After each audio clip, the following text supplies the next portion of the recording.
Go ahead, Libby. After I told them to go have coffee. Good morning. Welcome everyone to the August 8th, 2024 Utility Policy Committee meeting. Call the meeting to order, and any changes or corrections to the agenda. So there was an item in the packet on the capital project down with the utilities around the arena that we should add to new business. Yeah, I would think so. I'll just call it arena area utilities. Yep. For action.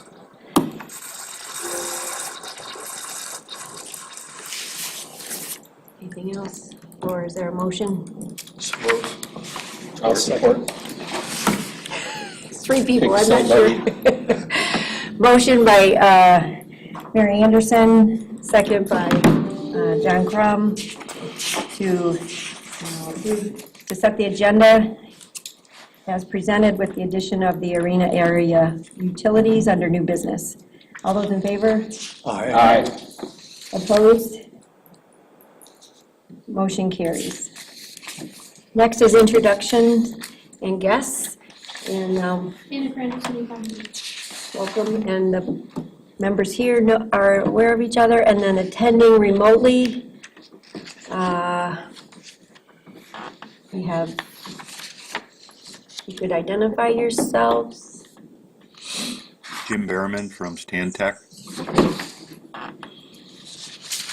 Teresa Johnson, City of Kalamazoo. Joe Bonham, City Kalamazoo.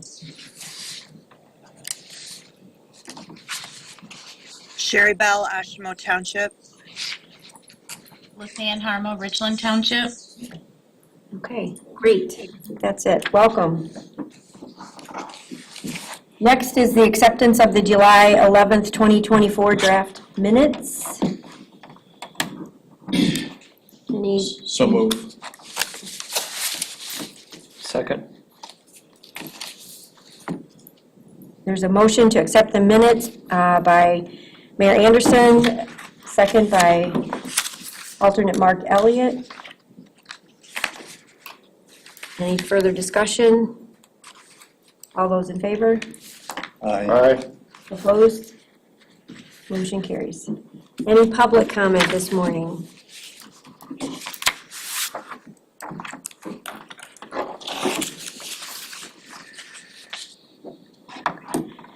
Proceeding then to item 6 is unfinished business, the utility financial policy, and I don't believe we have anything new on that unless there is any update from the city on moving it along. We're just cleaning it up and getting it ready to go to commission. Okay, That's just where it's at the moment. great.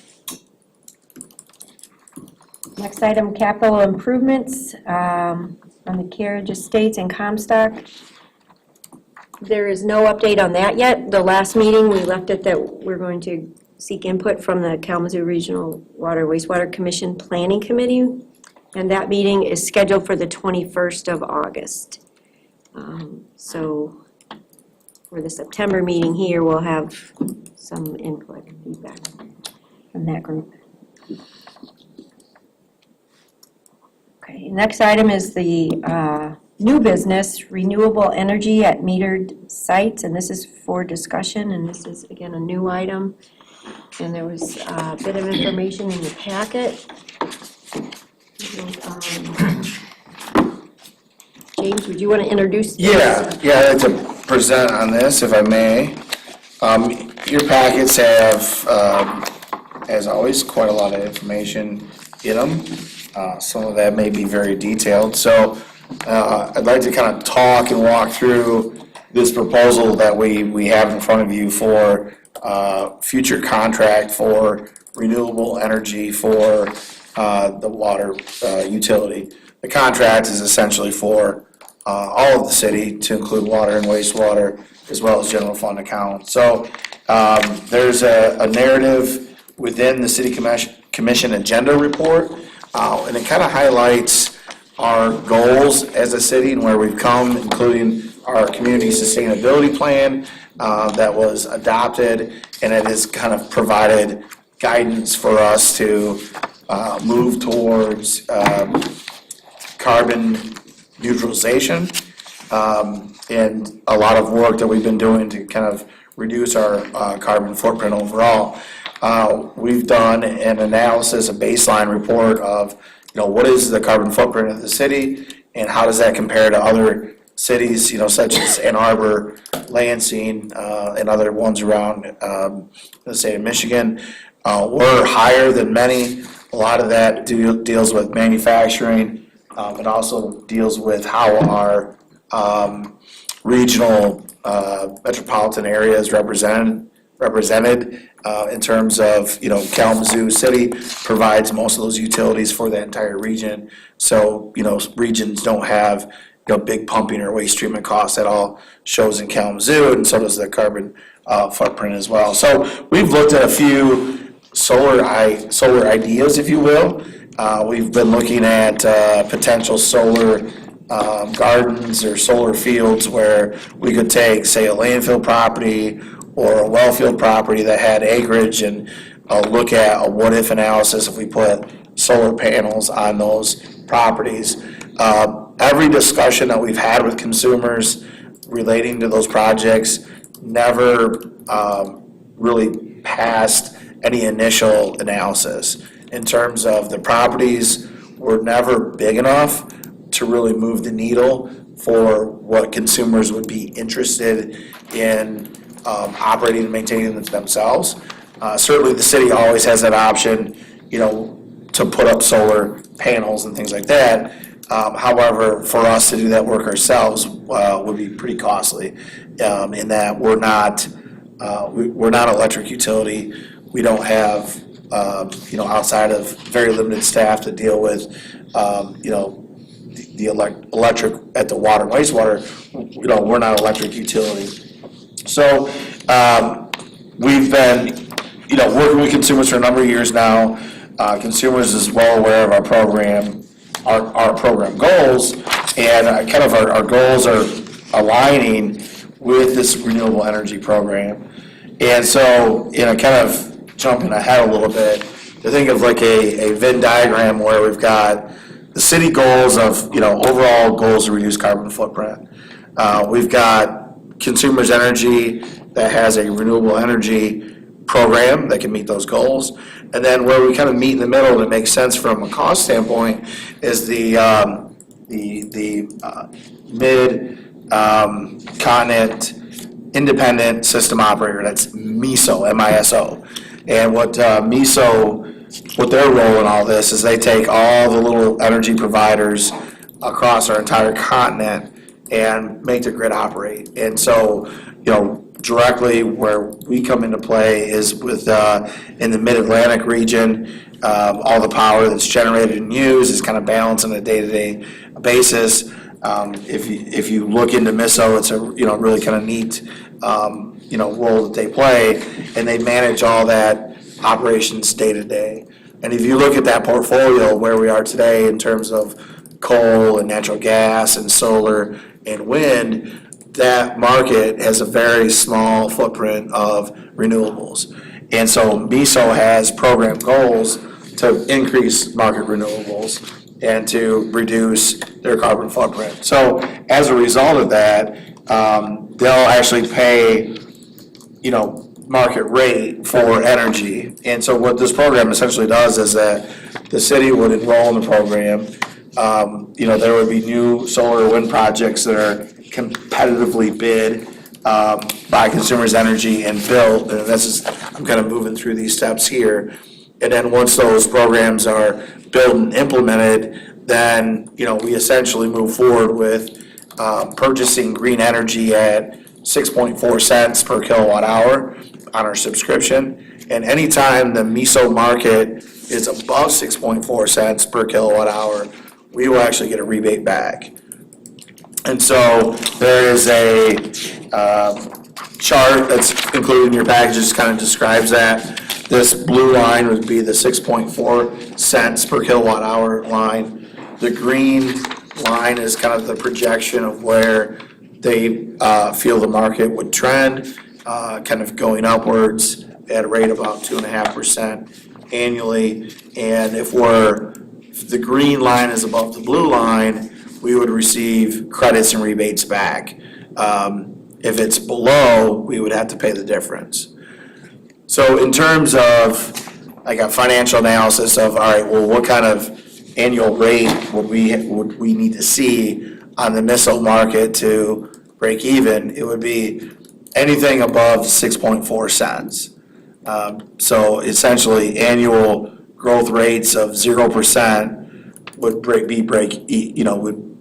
even, and then anything above that, we'd start to, the program start to pay for itself.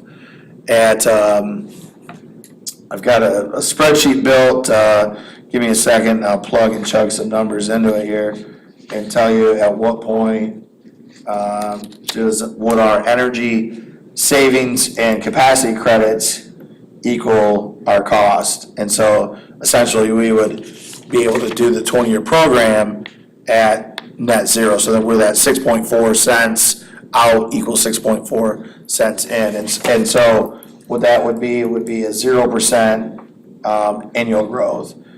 What also contributes to that is that with this program with consumers, as we build in, we're essentially building in ownership, so we would realize a internal rate of return. So at a internal rate of return, a 10-year T-bill is 7%, that gives us that break even at a 0% growth factor. There is some risk in this. The risk is that under negative growth curves, so if the energy market were to decline every year annually. So what I'm saying is that if we locked in at 6.4 cents, but next year the MISO market was trading renewables at 6.2 cents or 5.8 cents.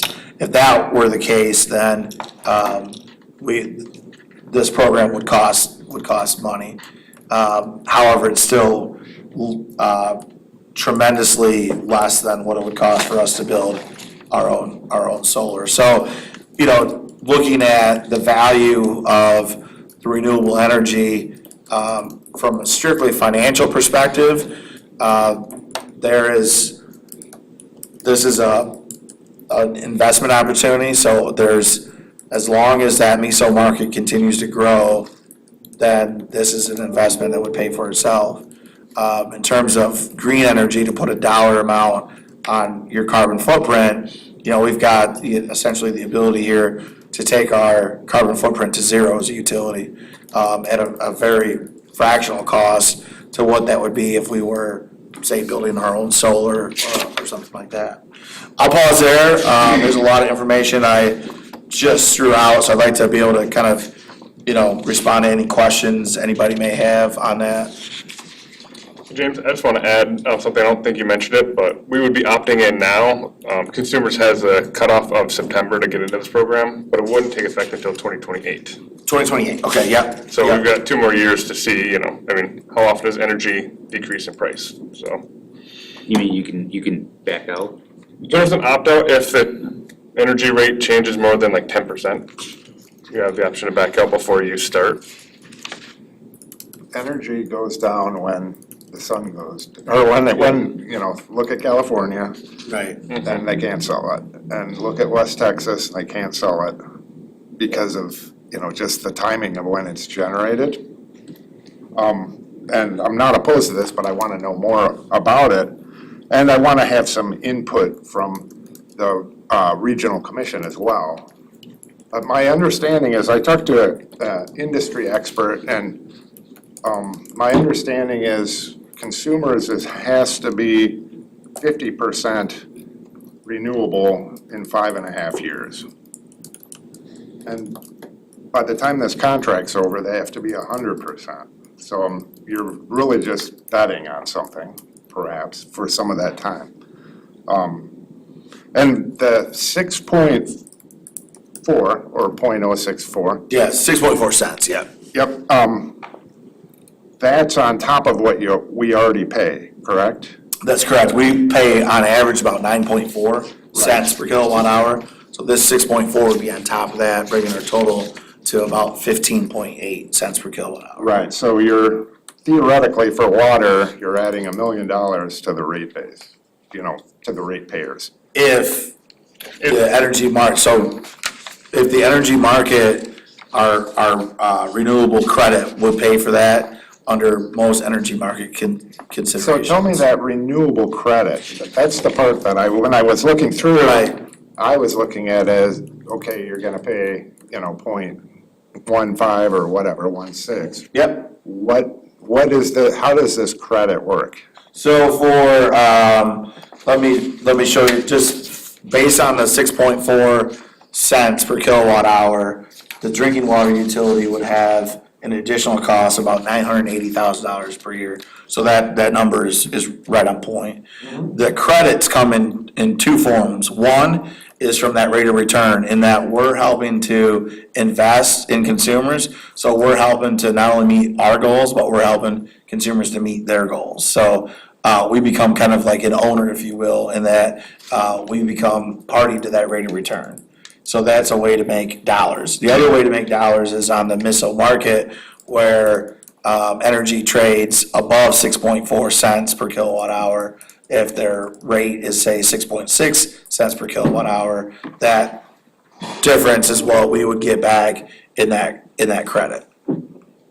So really, when you're looking at this chart, the way they kind of explain it is the difference between the green line and the blue line. Yes. Like the green line is what they're selling at market rate. The blue line is our subscription fee to be like a partial owner in this renewable energy.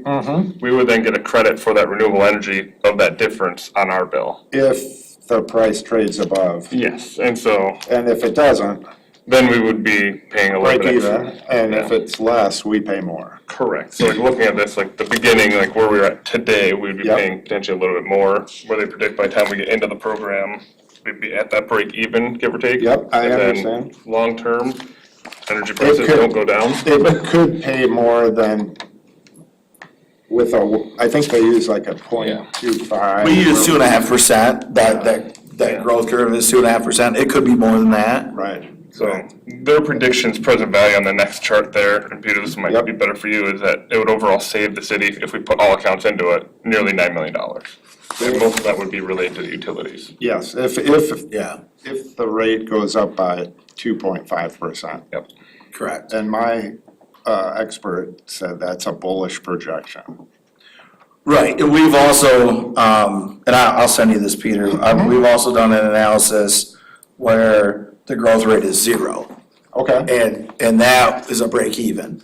So, But yet you're break even at paying more for the. no, so that would be 6.4 cents out, 6.4 cents back. So, yeah, Okay. so they're selling it at 6.4, and then we're paying the 6.4 for that on the subscription.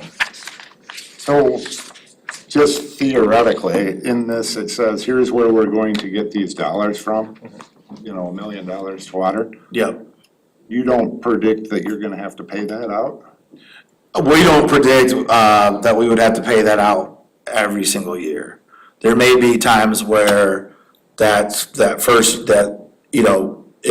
you could pay a portion of that, or you could pay some of that, but over the 20-year period, we don't analyze that, given those, growth curves and these are annual averages, so under an annual average scenario of 0% growth per year, and that could be some years are negative, some years are positive. Yeah.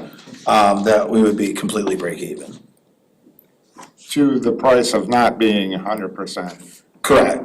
We would be essentially we would be only at our 9.4 cents, and we would be break even on the 6.4 out, 6.4 back, with an annual of 0%.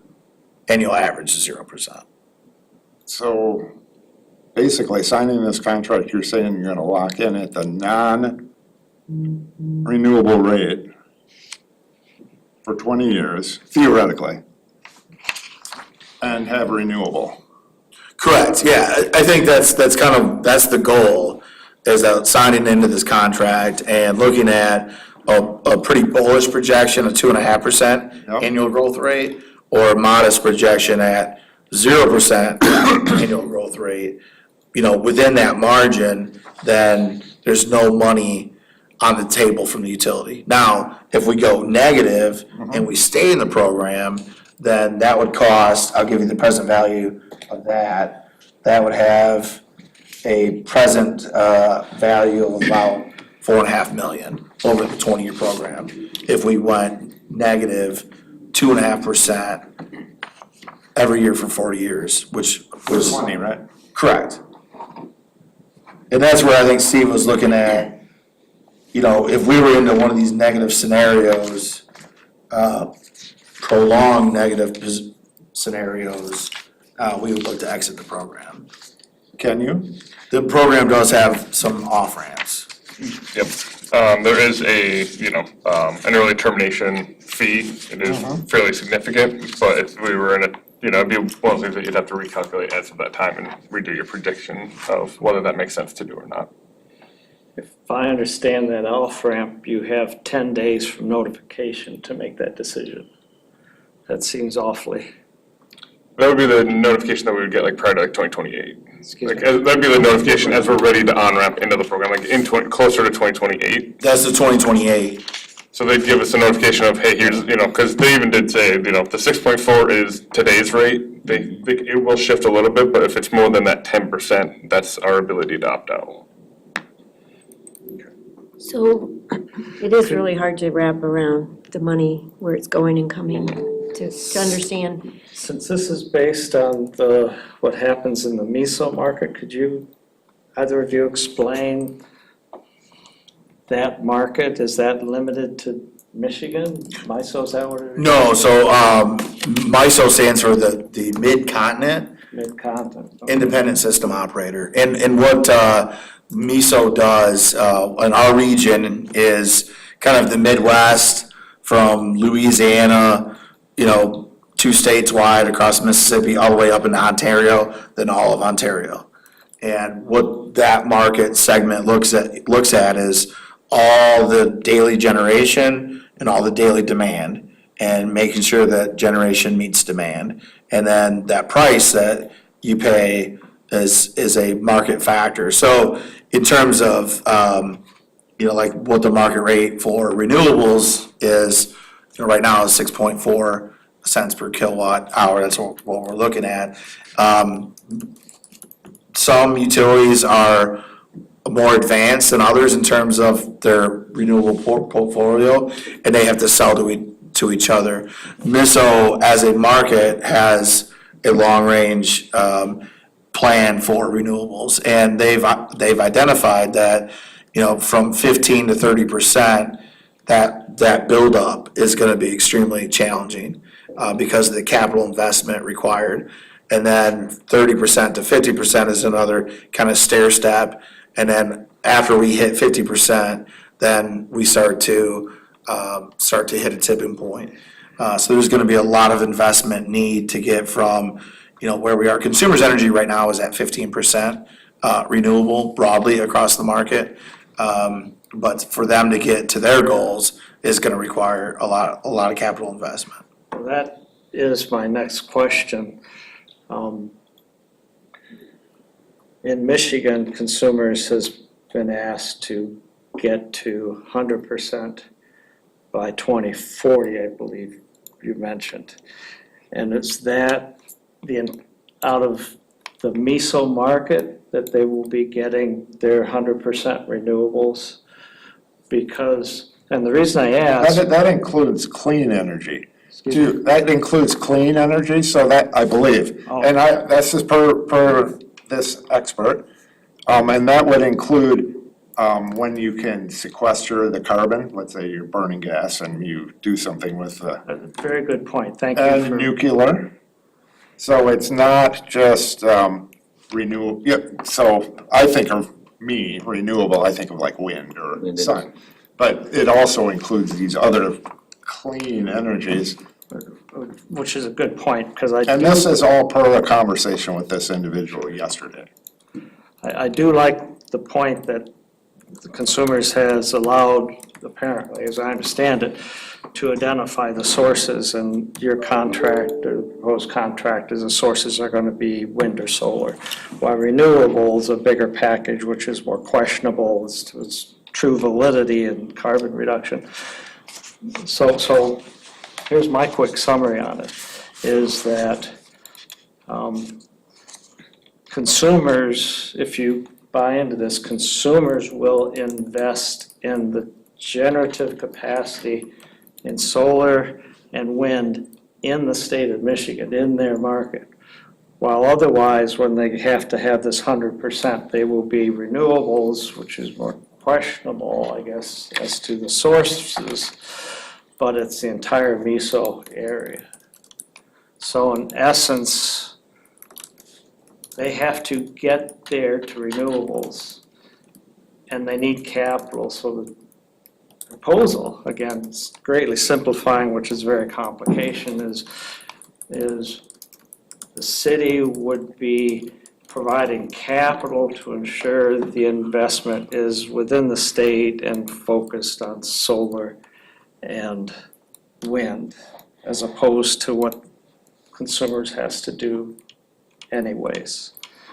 So, I guess I question. is that a good summary? Yeah, I would agree with their summary, Art. Yeah. But my question is, so theoretically, just trying to think out loud here, you sign an agreement and you don't give consumers any money in addition to what they already have, and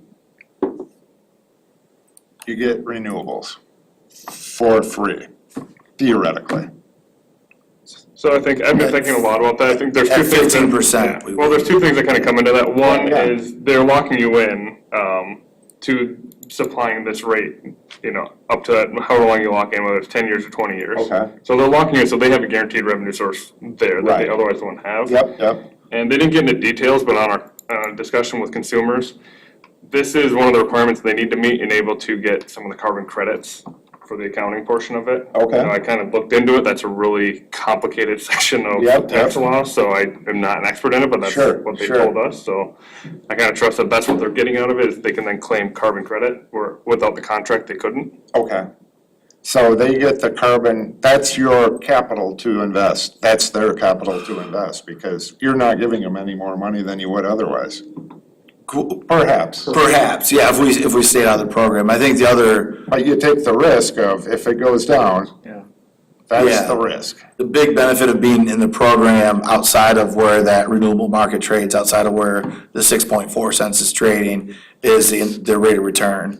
Because we're essentially like our own utility, when we build capital, there's that rate of return component. So we get to become, a partner owner with consumers and enjoy the benefit of a rate of return as, their capital is paying off.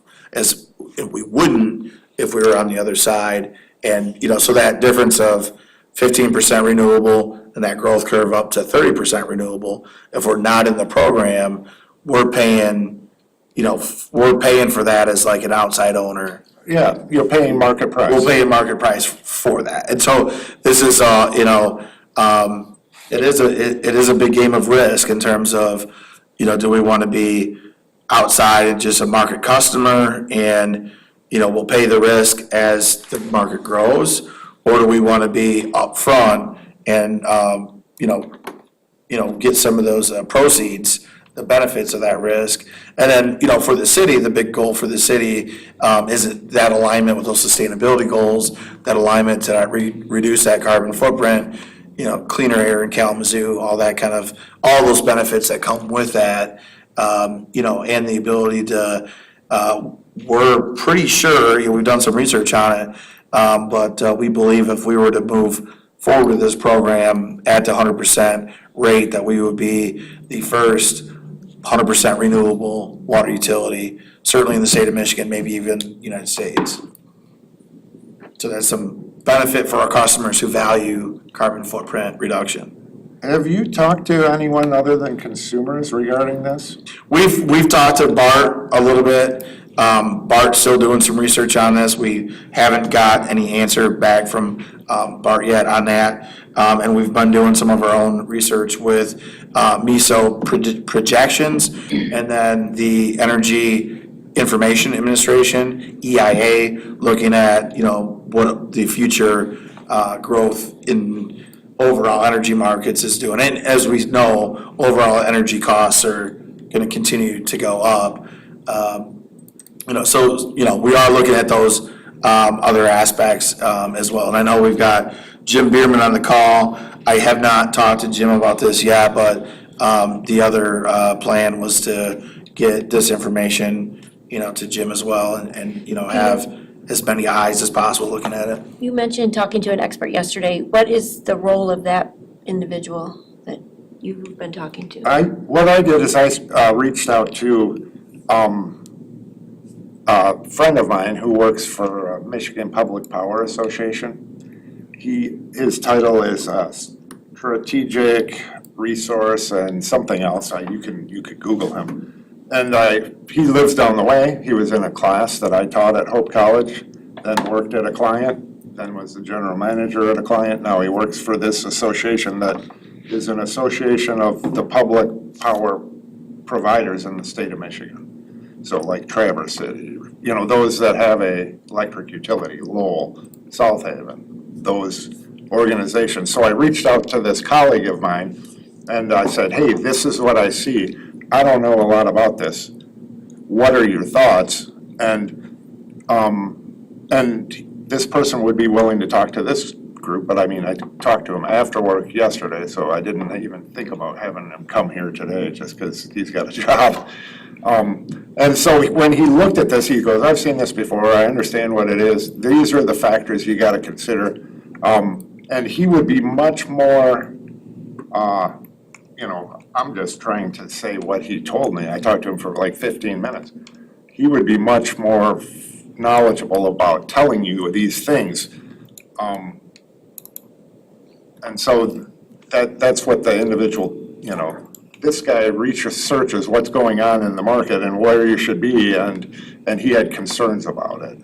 Or at least he said, you really got to look at this at a micro level. What happens when your resource is not producing power and you need it? Now you're on the market. So, and when you got power being produced and you can't sell it, what happens then? You know what I mean? So I'm not an expert in it, but it gave me concern about the concept. And I don't feel as though I know enough even now after just talking with the individual. So that's kind of where I read it, I looked through it, I thought, hey, I should reach out. So I reached out to two people. One is the general manager at an electric utility, one is this individual. And they thought, hey, you should better make sure you know what you're doing here. And I'm sure the city, if you've gone through those things, but I don't feel like I know enough about it. So that's my thought, Libby, or that's where I'm coming from. And So these solar fields would only be located around your water deep?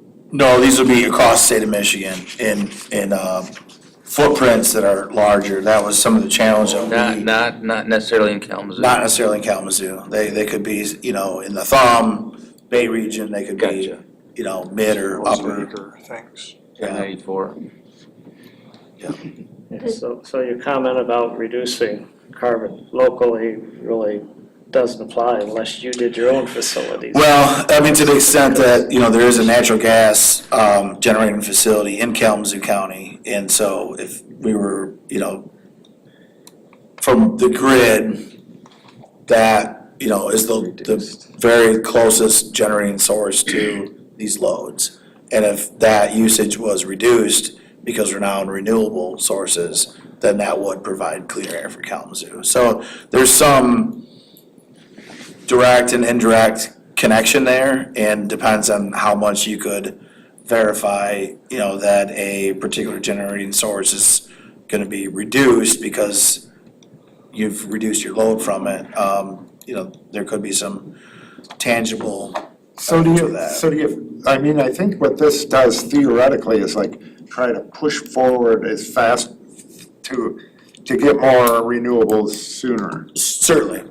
And we're gonna be in theoretically in this in 2008, 2028. Yeah, 20, yeah.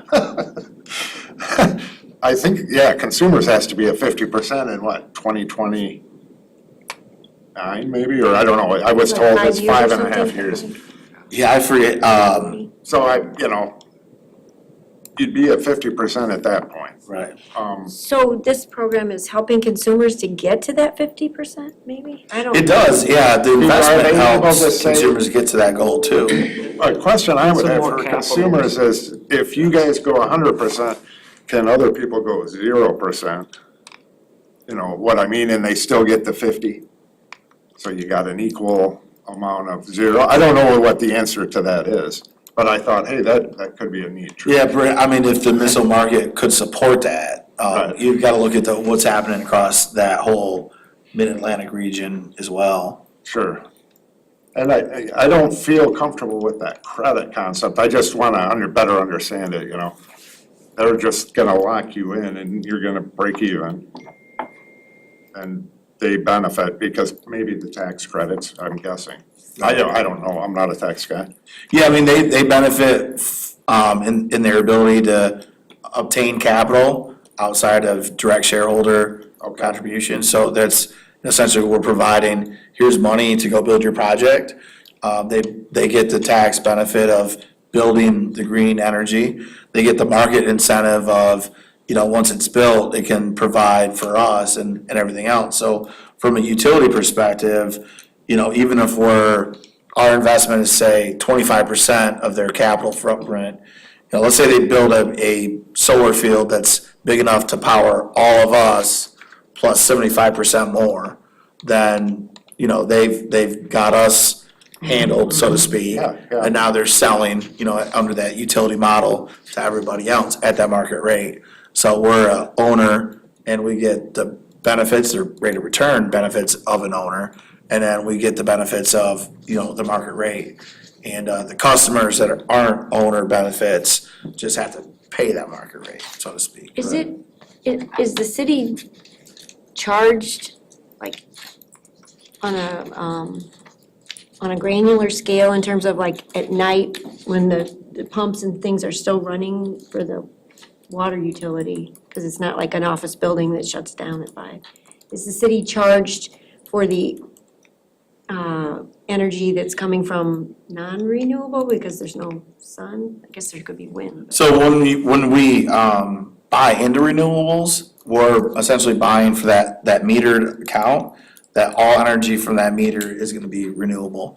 And so with big renewable projects, there's storage as well. Okay. So big renewables like solar fields and everything also have big capacitors and big battery banks that go along with them, so that footprint is essentially always producing energy 24/7 outside of its sun up, sundown And if concepts. I understand you correctly, like if you didn't do this program, consumers is still gonna be trying to meet this state goal of 50% renewables in 5 years or whatever. Mhm. And the city would be paying, some of that energy to the city would be coming from their new energy source. But the city would be paying whatever consumers establishes in their rates to pay for that Correct. capital. And you're saying that by investing, you're not paying that market rate anymore? So as, You're paying some, So I guess to break it down as simple as possible, I think the easiest analogy I can come up with is you become an owner in whatever facility they're building. Yeah. So you're paying an automatic fee every month into that facility, and then as that facility produces energy, it sells at a market rate, you get that profit share of that market rate as a credit back.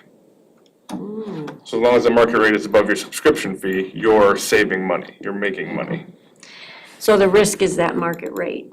Or I guess the other risk that Peter brought up that I, hadn't quite thought of is if that facility for some reason doesn't produce energy, I don't know how the program handles that for that month.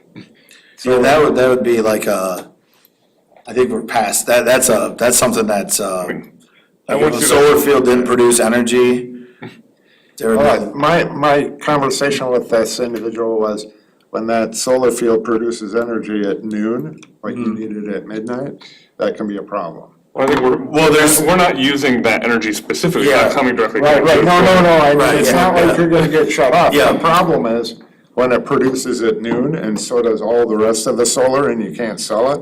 Right, we're not going into a Anything. peak, correct, but we're not going into a peak hour rate for renewables.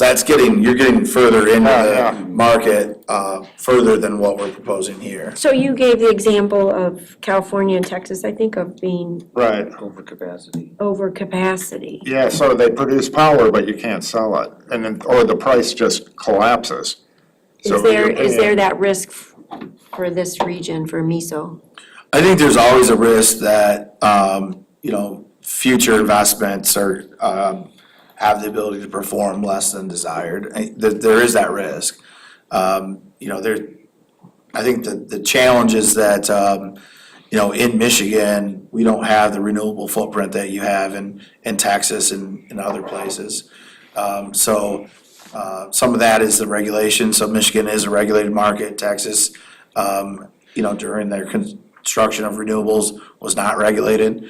So it was kind of like the Wild West, so to speak, in terms of anybody that had capital could go invest in their own facilities and then sell it into the market, which saturated the market. We don't have that in Michigan because all this is regulated under the Michigan Public Services Commission. So you can't just go out and build facilities without a license from MPSC to even have the energy. So that does separate us from Texas quite a bit. So, right now, we're not seeing that saturation. In fact, with where we're at 15% renewable, there's a big curve, a big hill to climb to get to that 50%.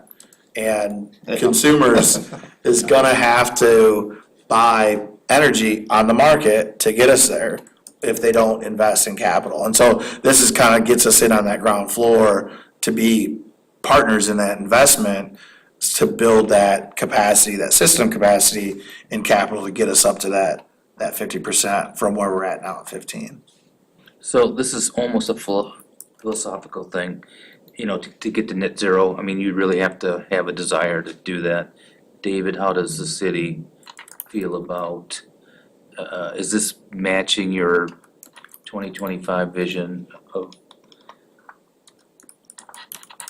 Right, so relative to the fact that,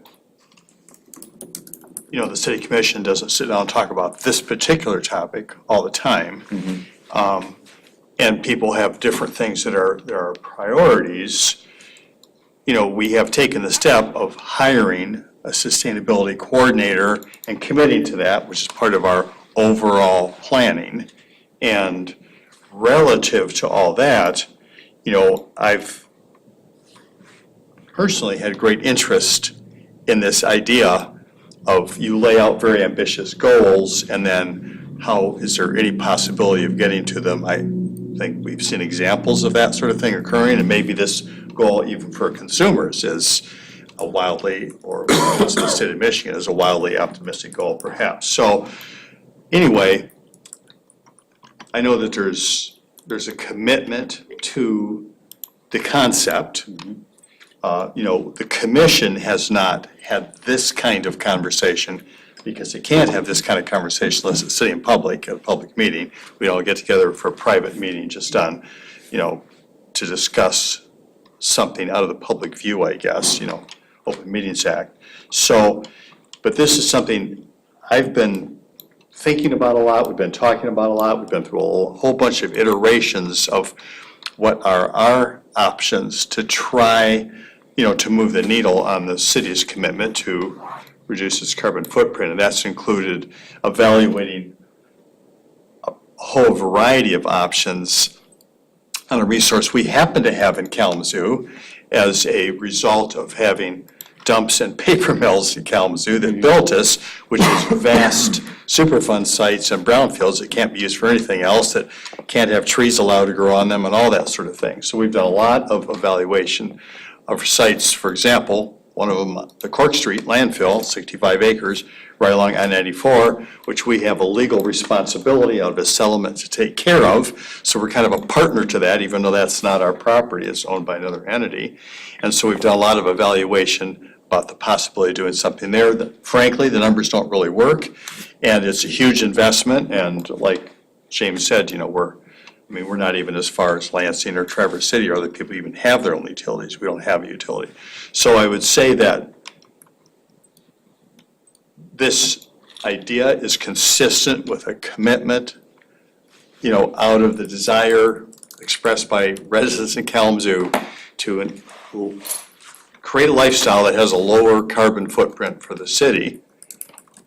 Of course, then when you get to the specifics, the devil's in the details, so to speak. Right. So, anyway, this kind of came out of a lot of conversations we'd had with consumers, trying to figure out, is there a way to do that, whatever you call it now, solar garden, or 65 acres is, nothing to consumers, even though it kind of seems like a big one, but. So, I guess that's a long way of kind of saying yes. I don't know if that helps or not. Yeah, it does, yeah, actually, I wanted you to say that was Okay. kind of the direction that the city would like to be moving in. Yeah. How you get there is. Yeah. Each department, you've kind of given a little bit of a charge to find out what you can do to help. Yeah. James, you were saying September is the deadline? Correct, yeah, September would be the deadline for us to enroll for the 2028 program. And we've got. September what? I think by the end, and, okay. and so we have, there is the opportunity for another UPC meeting in September, and there's 2 city commission meetings in September.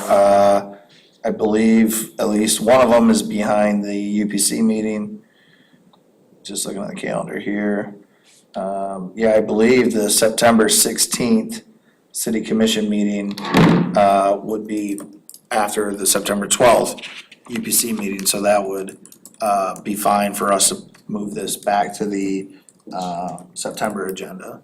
Would it be possible, or I'm just throwing out an idea, would it be possible for this group to perhaps meet before our next meeting, a special meeting, where we could maybe have consumers and someone, perhaps I could get this individual to come or whatever, just so that we understand what this is. Now, we have input into what the city does. The city does what the city does. So I don't want to be the guy that like roadblocks and you can never get back in a program. But I personally don't feel like I know enough about it and what could go wrong. And also, if what could go wrong. When I initially looked at this, it looks like you're gonna pay additional dollars for solar. You're saying, nope, the credits offset that. If the rate doesn't change at all, so we break even. Correct, as long as the rate is at 6.4 And cents. so I better understand that aspect, but Peter, does your person that you know in this field, does he work for the municipalities or does he work for the energy producing? no, so what he does is he works for Michigan Public Power Association. And that's an association of Lansing, it's like 20 different electric utilities. And oftentimes what they are doing is, so they own part of Bell River, Campbell, combustion turbines, they're buying power out of landfill gas. They do basically what consumers has to do for these associations. So I audit 3 different electric utilities. And those organizations own a percentage of the MPPA's ownership in Campbell or Bell River, or those are the big 2 consumers plants, so they own a portion of the plant. And then South Haven or whoever owns a portion of their portion. So they basically represent the municipalities. And this individual wasn't saying like, don't do it, it may make sense, it just doesn't make sense, So we're still asking some questions. Right, exactly. And, he's seen this before and I have not. So I was like, I gotta talk to someone, I don't know anything. So that's who he represents. or works for the municipalities, basically. And so were Grand you, Haven, or when I whatever. interrupted, were you going to the question of whether we meet with him? Well, or even consumers, or, maybe we could see your model too, just to understand what. Yeah, no, I think that would be really Yeah, but I don't see it. helpful. I know, during our conversation, I have sent the information and the model to Peter. I've also sent it to Jim Bierman. So if at our next meeting, it may be helpful to have, if Stan Tech has looked through everything to, get some comment from Stan Tech, maybe have Peter spend some more time with it. I know Bart is also looking at it to the extent that Bart could also provide some context to what, he sees on that. I think that'd all be extremely helpful to have more information and. Sure. And more folks that are. My interested in concern this. was when I initially read through this is, first, and I understand what you're saying now is you get a credit for, I'm not sure quite how that works, but, that it would be a commitment of $1 million a year extra. That's a big commitment, and that I'd like to know if folks that I'm been appointed by want that. But you're saying, no, it's not gonna cost us a dime and we're gonna be 100% renewable. As long as the market rate trades above 6.4 cents per kilowatt hour. Right, and So, I get it, yeah. okay. So that gives me a better feeling, Yeah. But does it warrant further review? And I'm throwing that out there. What if, instead of waiting till September 12th, what if there's like a subcommittee that it's you and Yeah. James and, Yeah. you and Jim Bierman and Bart and. And I can bring this individual, if they have time. I just asked him, hey, would you do this? He said, yeah, but he has a boss. And he might bring him. Yeah, that Or he would be may not helpful. be willing to do it, I just don't Yeah. know. But he had said this person is an absolute expert, that's all he's ever done And in is terms this. of your question about the regional commission, at that same meeting on the 21st, that we could get some input from that planning committee there. Right, That would be helpful. It wouldn't be the full regional commission, but it would be more timely. If, that would be something I would think would be worthy of, I just don't know enough about it personally. So here's the thing, from my perspective, Yeah. as a layperson, I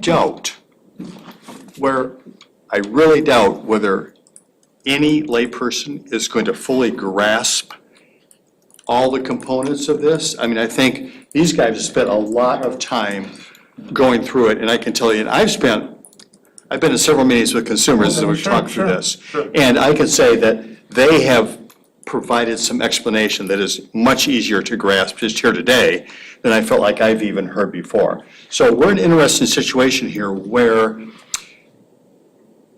steep, in a way, I'd have to say, understanding all these things. Markets, how it's regulated, cost of energy, is it going up? Is it going to go down? All those kinds of things, the risks, the operating function of this is really going to be hard to get just a simple explanation for. So I know we can't really get there for everybody from the regional commission or the entire city commission or whoever else. So there's going to be a certain dependence on some kind of a more expert evaluation recommendation, right? And tied back to that, it's how do you do that in the purest, cleanest way without any vested interest input, whatever that might be, which I know consumers has, of course. I don't know if other folks have, but also there's another thing we're not talking about. What's the risk of doing nothing? Well, we could have a whole meeting on, okay, let's say we don't do anything, we're just riding the thing. What do we think's gonna happen with that? Well, we could bring a bunch of people in and say, what's gonna happen with energy costs? Sure. How's it gonna be generated? Nobody thought 2 years ago that, Palisades was gonna come back online, and suddenly now we're talking about that again. So I'm just saying there's just like that classic statement, making no decision is making a decision. So there's always that piece of it too. So how do you recognize risk of doing nothing, which probably someone could come in and say, well, hey, you do nothing, here's a risk, and then you're trying to balance all those things. So I don't know how to best kind of think about this. I mean, I think there has been a lot of really Yeah. good work, staff here. It's just,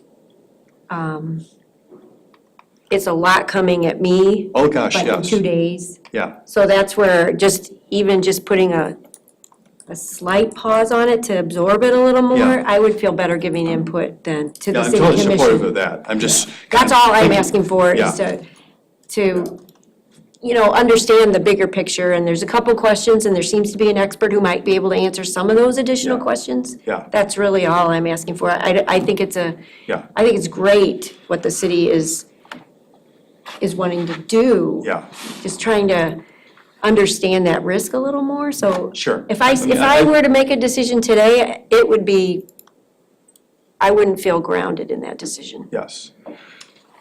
100% with you on that. Somebody, go ahead, John. I've got one question that comes to mind.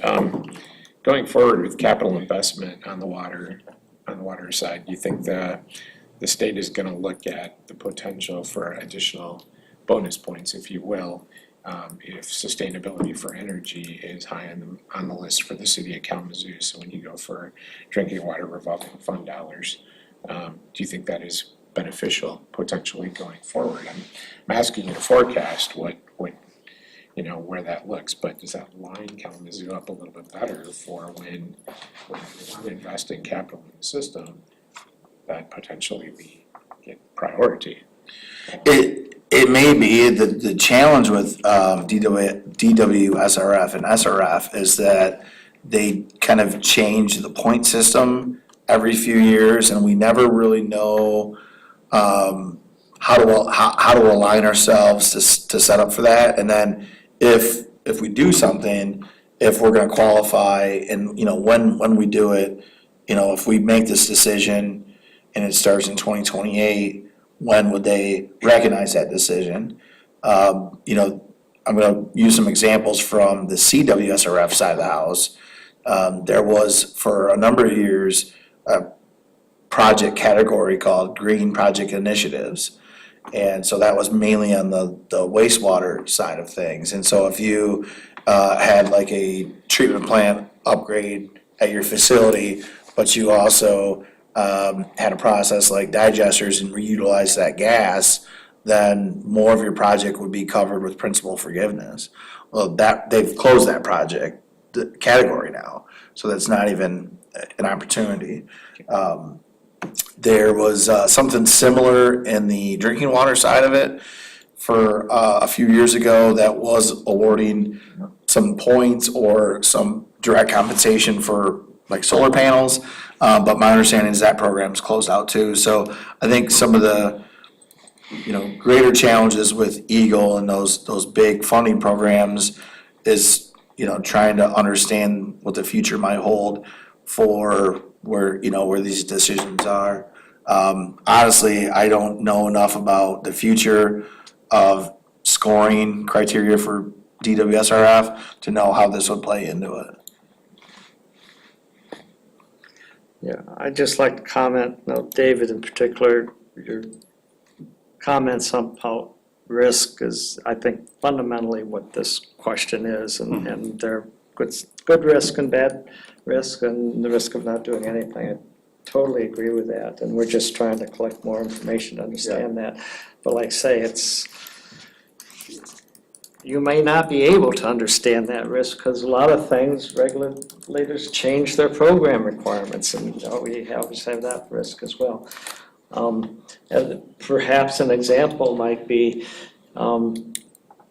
this is based upon your current usage, and in the future, I'm sure you're actively looking at reducing your use of energy, and say you have all these credits, but you're not buying them because you're not using it. So it can go both ways. There's no question. The thing that I just have one quite quick question about timing is, I understand that'll be 2028 that a facility we would be investing in would be come live that year, and then they would calculate what the differential is and what that percentage is. But do I understand you'll be investing in the program this year? If you sign this contract, you'll start spending those monies currently, or that's hold off until 2028 as well? My understanding is that would hold off until 2028. Okay.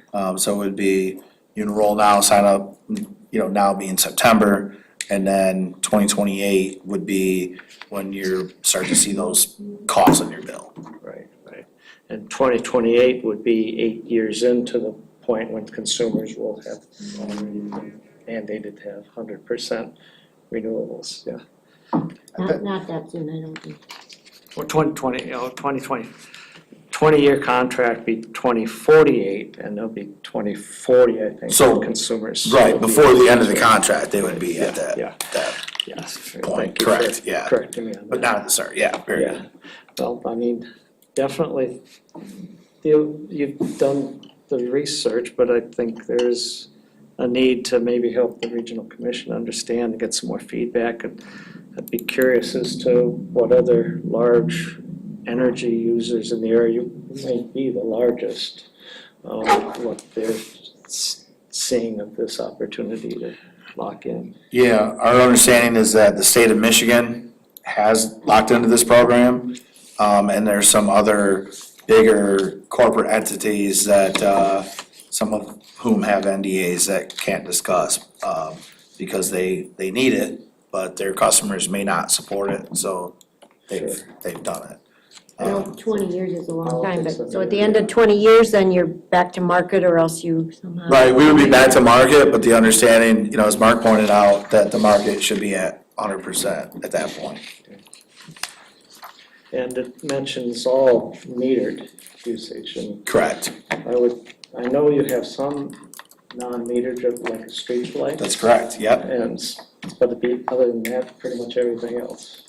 Correct, pretty much everything, besides, so streetlights and traffic signals are the big group that's excluded because they're not metered. So you've gotta know what your usage is to be in the program. And then we have been going through and kind of scrubbing accounts and cleaning stuff up. So if you look at, Peter, some of the reports I send you, you might have different kilowatt hour totals. One of the sheets is if formatted so that it looks at a specific account code, and then it will count the kilowatt, into a bucket. And so some of these I've written not a COK account, we had like library information on here. So those got booted out because they didn't satisfy the if statement. And then we're still working to finalize. There are actually some wastewater lift station locations that didn't get pulled in initially because they're in other jurisdictions. And we've asked consumers those are ours too, we've got to include those. So there's some fine tuning that's happening, and you may see that, notice it on some of the spreadsheets, and, we'll have that cleaned up here, before we come to city commission. But it is still kind of in process, so to speak. So, you said there's 2 city commission meetings after the September 12th UPC, is that right? I would hate to. I think just there's a- one, I think there's one after the September 12th. Okay. I hate to leave it to just one meeting. I know. Just like this was like, Well, and it may be an option, we'd have to talk to the city manager about it, but perhaps an option would be, to present the topic. Put it on, it's almost like a hearing, like an ordinance thing or something. And not ask for a vote, but just to present it. I think that's a good idea, actually. And then that would have the final vote then on the next meeting. So, is there support or consensus around having this kind of subcommittee meet to discuss this, or do you want another full meeting of this group? Before the September 12th? I think a subcommittee could probably work on it, but what are your thoughts here? My only question is, do you want to invite or involve the regional commission people as well in joining the? Their next meeting, I think, is the 12th.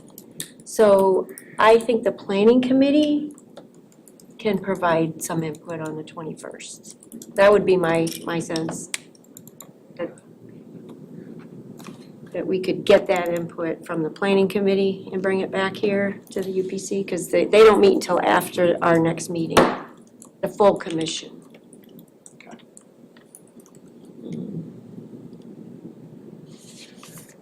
Yeah, I'm comfortable with that.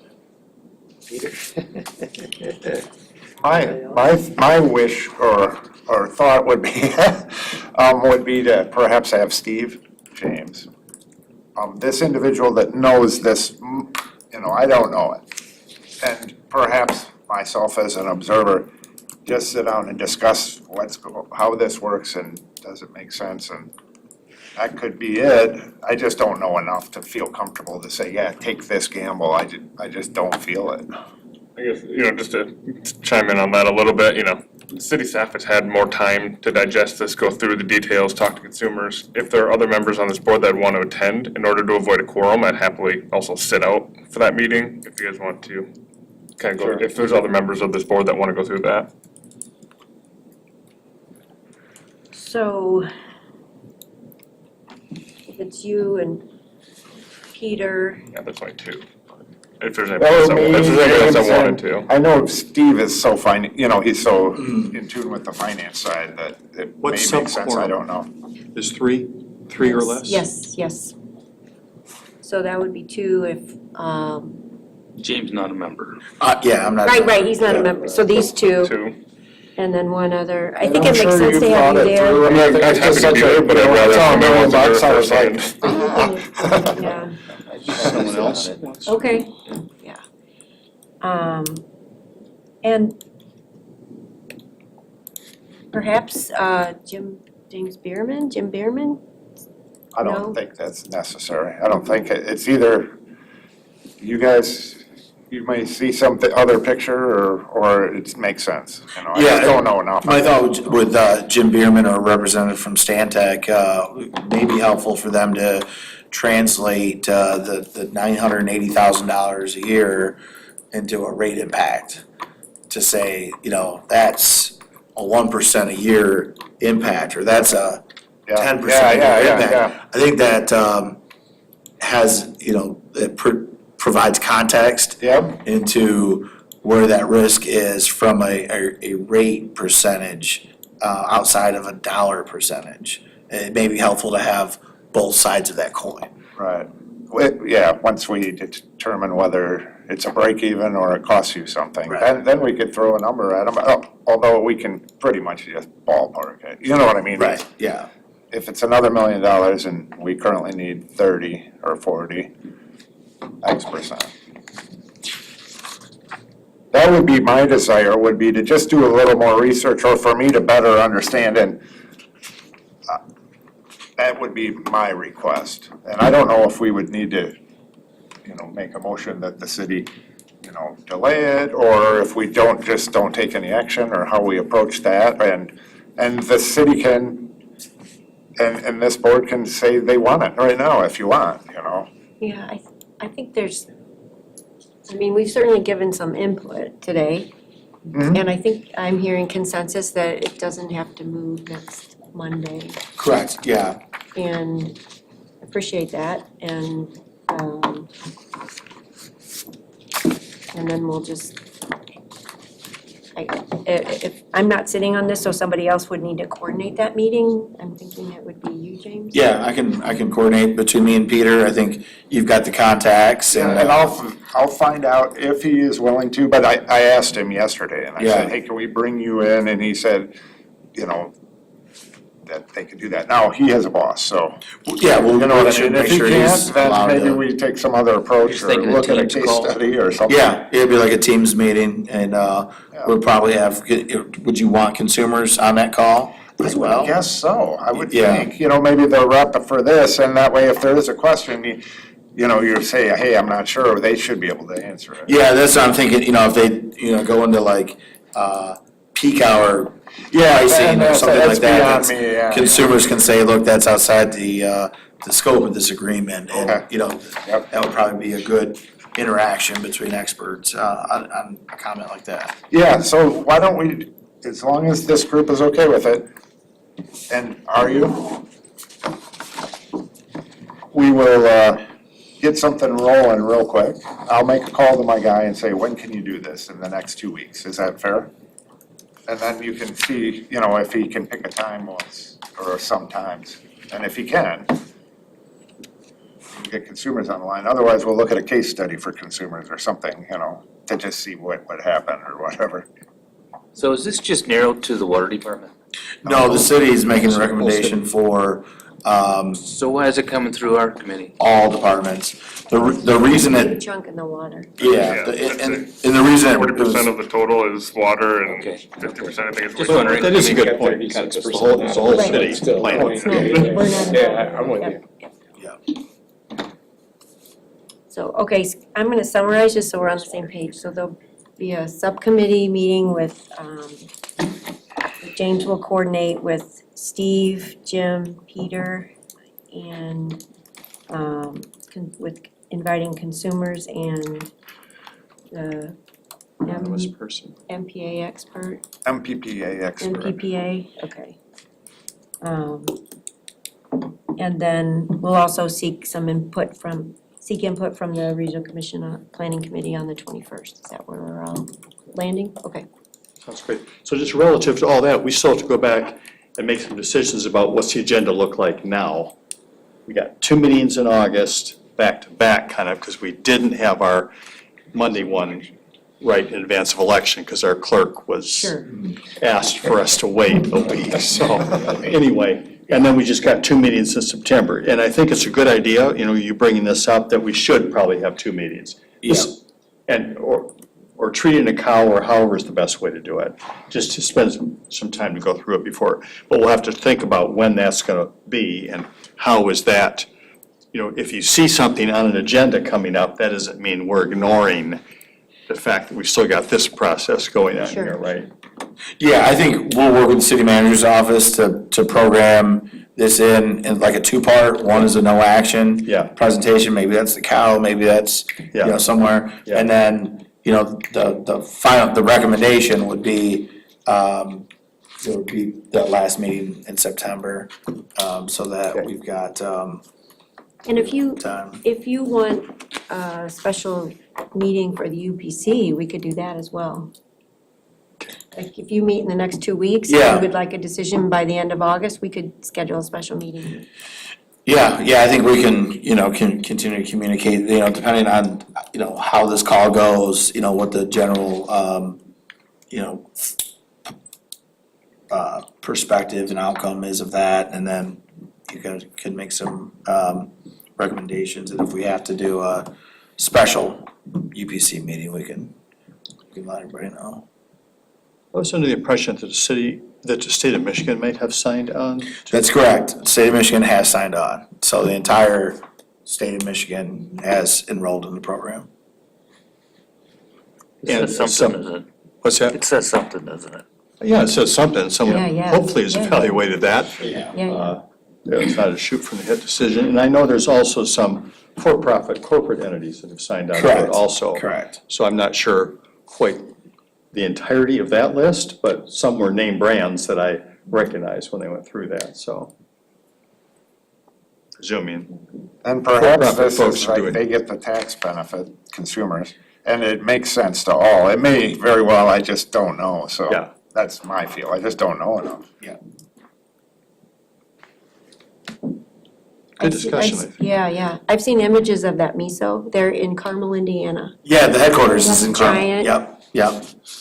Screen, the shift. It needed here and there. So, yeah, it's a little known layer. Actually, I know someone who works there.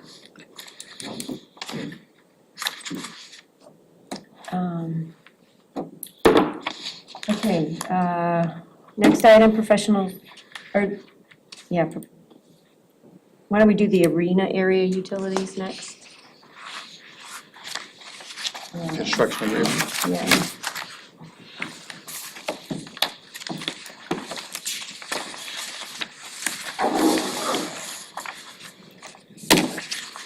And this item is the next step of what this group already considered in terms of utility system improvements around that huge development downtown.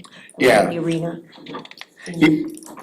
Yeah, that's correct. You know, if I may just elaborate on, again, this is the overall plan to kind of partner with the construction that was happening for the arena project. So I'm kind of backing up here and providing some background.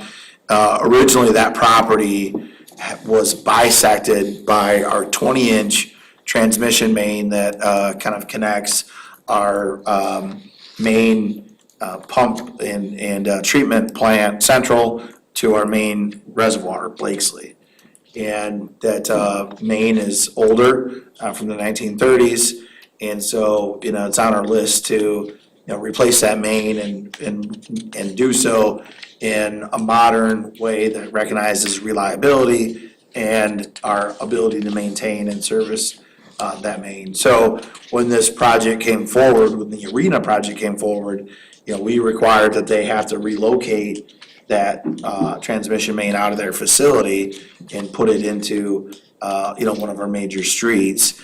But then also, we partnered with them to kind of outline a new strategy recognizing system reliability and overall maintenance, you know, functionality. And so there's upsizing components of that, because that section of the main that had to be relocated by the developer was the requirements of the developer. So the developer had to pay for a 20-inch relocation.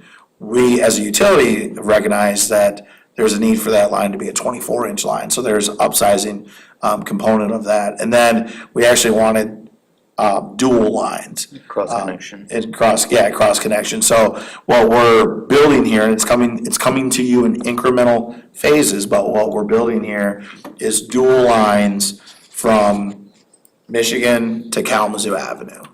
And, you know, we're kind of going through segment by segment as we coordinate with construction. And so the benefit of this agreement is that we're not going out and doing a independent project of our own to come in and rip the street up and then put in this main to meet our overall goal of, you know, dual 24-inch mains from Kalamazoo to Michigan Avenue. We're taking advantage of that construction that's occurring right there and saying, hey, while you're there, build this too. And so that's where that pricing comes from. It was competitively bid, just not by the city. And we've got that construction agreement that is included that kind of outlines the requirements of the contractor and to build that. And then we are joined today by Anna Crandall, our chief engineer. And I just, you know, had a question for Anna.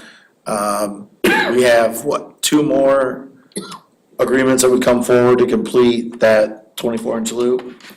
1 or 2 more. 1 or 2 more, Talked okay. about, this one has been brought in 2 pieces because we added the section of Park Street from Water Street to Michigan Avenue. That southern piece to connect Yep. the overall big piece, yeah.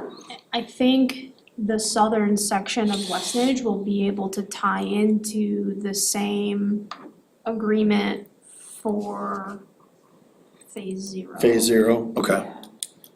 We've had preliminary conversations on that, so I expect it'll just be 1 more, but if we decide to split that out, then it would be 2 more. Okay, and then for the background, phase 0 is the relocation of Arcadia Creek that's also happening in support of the arena project. That's a federally funded grant.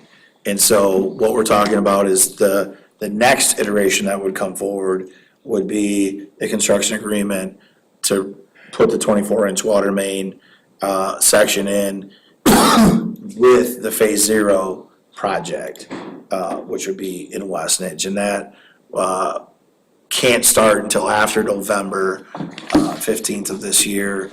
And that's pretty ambitious.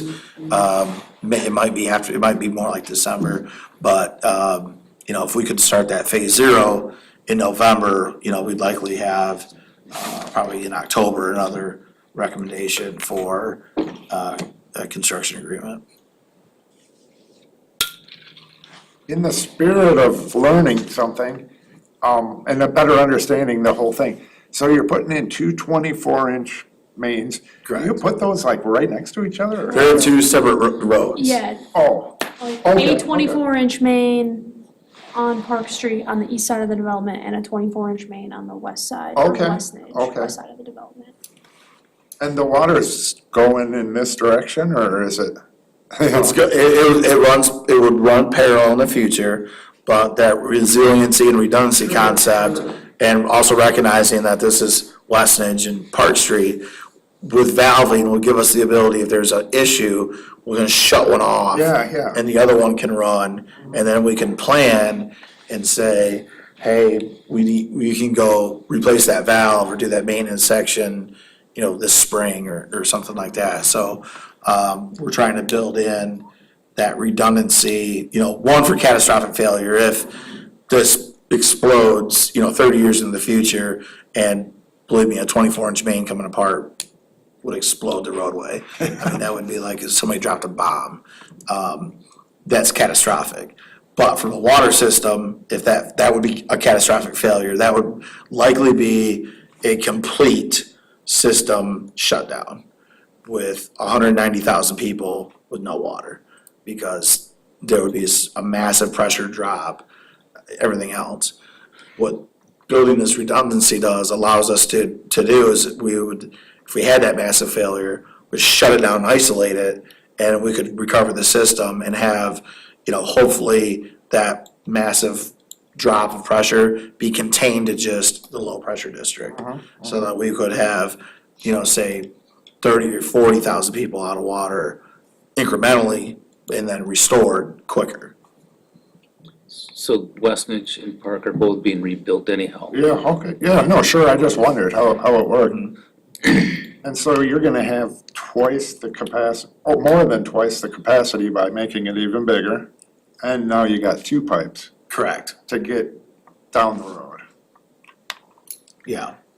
And my understanding is this first construction project is gonna be done by their contractor, but paid for by the city, and the next one will be paid for by the developer of the two. They've been, some of them have been going back and forth. So the first one that we brought forward, there was, I'm using round numbers here, about $300,000 of water and sanitary investment into about a $3 million project. This phase is just water investment. When we go over to the other side, there's gonna be upsizing stuff they cover and stuff we cover. So there's a mix of kind of all the above, into that. That was my recollection, yes. So I noticed the Lounsbury numbers, that they included a contingency that's not included in the request. So the city doesn't build in a. So we included about $98,000 in contingency in the request. So if you look at the subject cutoff, Oh, okay. the recommendation Gotcha. does include the contingency, but the subject cut off the contingency. I missed that, yep. I move approval. I will support. There's a motion by Jim Escamilla and a second by John Crum to approve or to make the recommendation to the, to approve this project. Are we making a recommendation, or are we approving the project?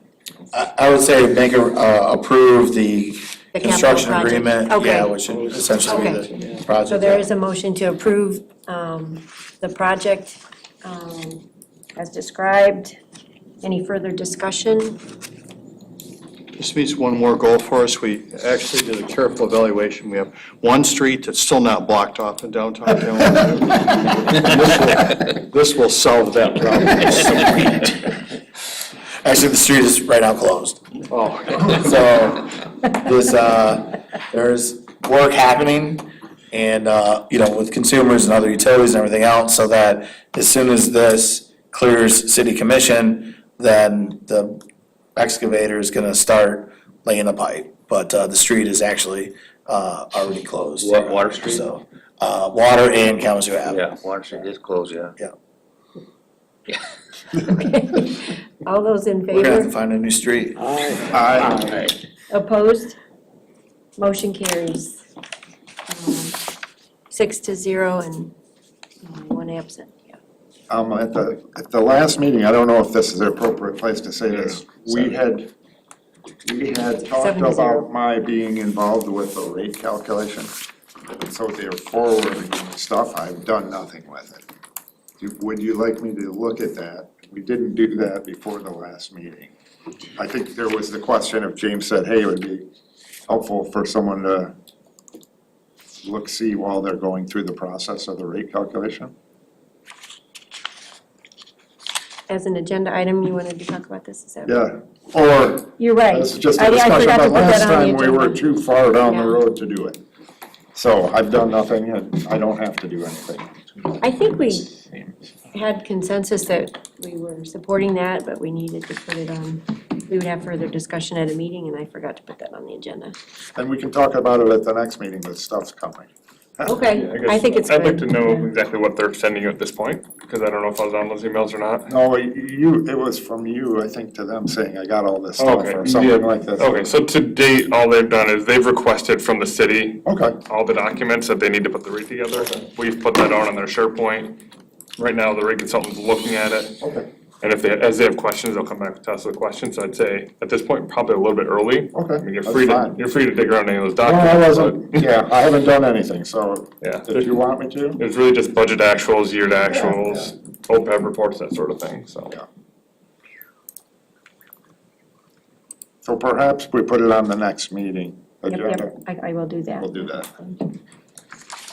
Okay, then we have the professional services invoice approvals, and there are 2 in the packet.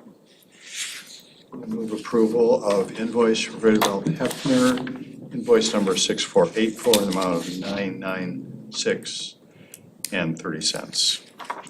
Support.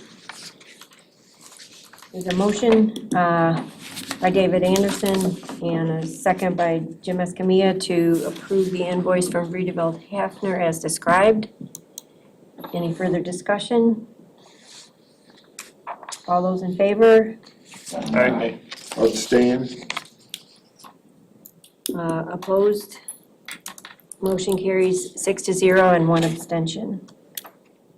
I move approval of Pine and Newhoff invoice number 83226 in the amount of $638.90.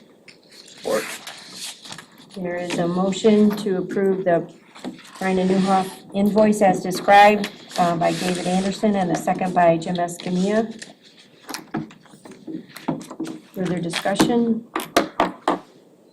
All those in favor? Aye. Opposed? Motion carries 7-0.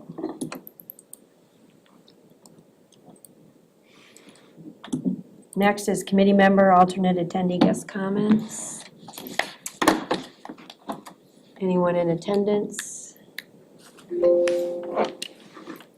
Those online, any comment?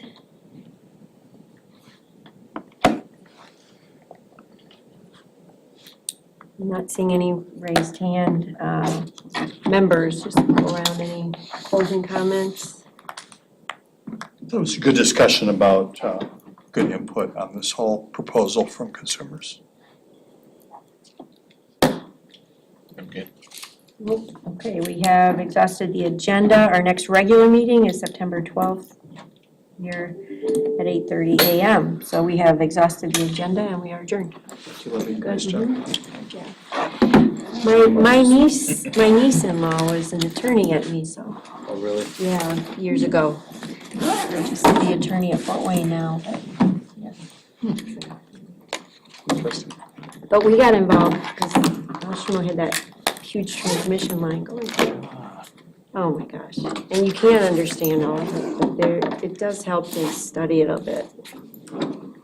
So they were involved in that transmission line business? Oshtemo. Yes, well, yeah, we were understanding who had authority where, and MISO has like, they're like, gods, Oh, really? they are not really regulated. Yeah, I know a lot of people were not happy. and the solar stuff does keep changing. I mean, he reached out to I was trying to understand, I reached out to Connor Fields, because we worked with him on the solar at House 2, Fire Station 2, and he was so good. And even while we were having that discussion to put the solar in here, I mean, the state MPSC changed the regulations, and the dynamics really benefited the return on investment for Oshtemo. And so instead of paying for it over like 15 years and then owning the equipment and getting more benefit from the generation, the MPSC made the regulation change was that consumers had to pay more toward the wholesale rate versus less than. And so the payback was much sooner, so like 8 or 10 years, and then Oshtemo will see however long the solar lasts. I mean, it's not forever, but 20 years or something. So it became a sweeter deal. I mean, that's a much smaller scale than what this is. Yeah. Much, much smaller.